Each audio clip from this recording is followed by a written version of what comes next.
اعوذ باللہ من الشیطان الرجیم وسارعوا الی مغفرۃ من ربکم وجنۃ عرضها السماوات والارض اعدت للمتقین، اور دوڑو اپنے رب کی بخشش اور اس جنت کی طرف جس کی وسعت آسمانوں اور زمین کی طرح ہے، جو متقین کے لیے تیار کی گئی ہے۔ ناظرین، استقبال رمضان کا مطلب یہ ہے کہ جس طرح ایک محنتی زمیندار زمین کو بیج ڈالنے سے قبل ہل چلا کر پانی لگا کر خوب اچھی طرح تیار کر لیتا ہے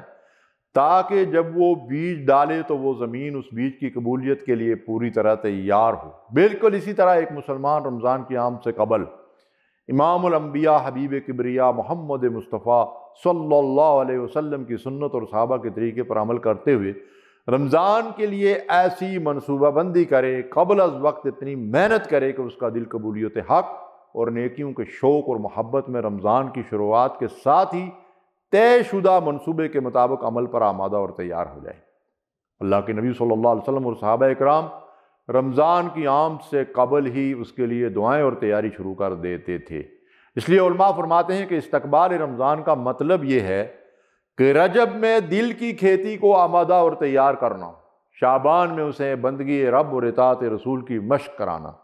جس طرح نبی کریم صلی اللہ علیہ وسلم شعبان کے مہینے میں کثرت سے روزے رکھا کرتے تھے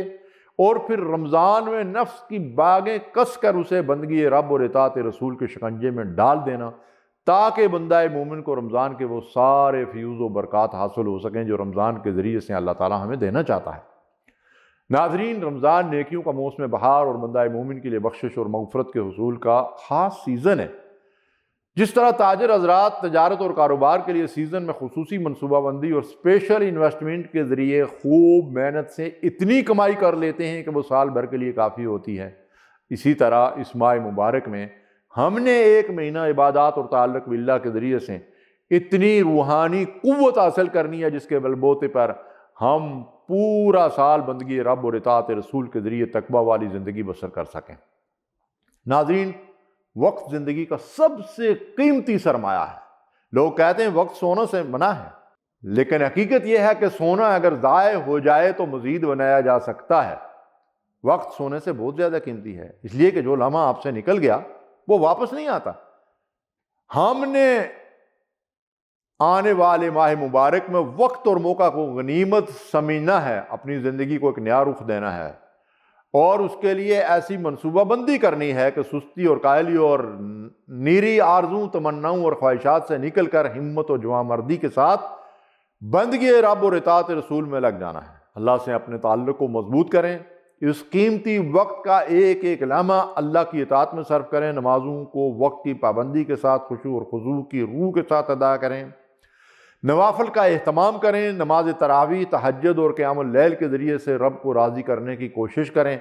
قرآن مجید کا خاص نصاب بنا کر تلاوت قرآن اور فہم قرآن کے لیے مسلسل محنت کی جائے۔ اس ماہ مبارک میں صدقہ و خیرات اور انفاق فی سبیل اللہ کے ذریعے سے ہم اللہ کو راضی کرنے کی کوشش کریں۔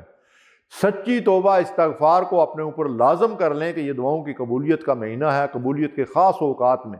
سحری کے وقت، افطاری سے پہلے کا وقت، اذان اور اقامت کے درمیان کا وقت، یہ خاص قبولیت کے اوقات ہیں اور روزے کی حالت میں پورا دن آپ کے لیے قبولیت کے دروازے کھلے ہوئے۔ ان اوقات میں اپنے لیے، فوت شدگان کے لیے، امت کے لیے دعاؤں کا اہتمام کیجیے، اور سب سے اہم بات یہ کہ رمضان میں فضولیات اور لغویات سے اپنے آپ کو بچائیں۔ آخری عشرہ خصوصی عبادات کا عشرہ ہے، لیکن افسوس سے کہنا پڑتا ہے کہ بہت سے مسلمانوں کو دیکھا گیا ہے کہ وہ آخری عشرے میں مارکیٹوں اور بازاروں میں گھوم رہے ہوتے ہیں۔ ہمیں چاہیے کہ عید کے بعد تک کی خریداری جو کچھ بھی کرنی ہے وہ رمضان سے پہلے کر لیں اور رمضان کے اوقات کو ضائع ہونے سے بچائیں۔ ناظرین، اس ماہ مبارک میں بھی اگر ہم بندگی رب اور اطاعت رسول کے ذریعے سے گناہوں کی بخشش حاصل نہ کر سکے تو ہم سے بڑا بدنصیب کون ہوگا؟ وآخر دعوانا ان الحمد للہ رب العالمین۔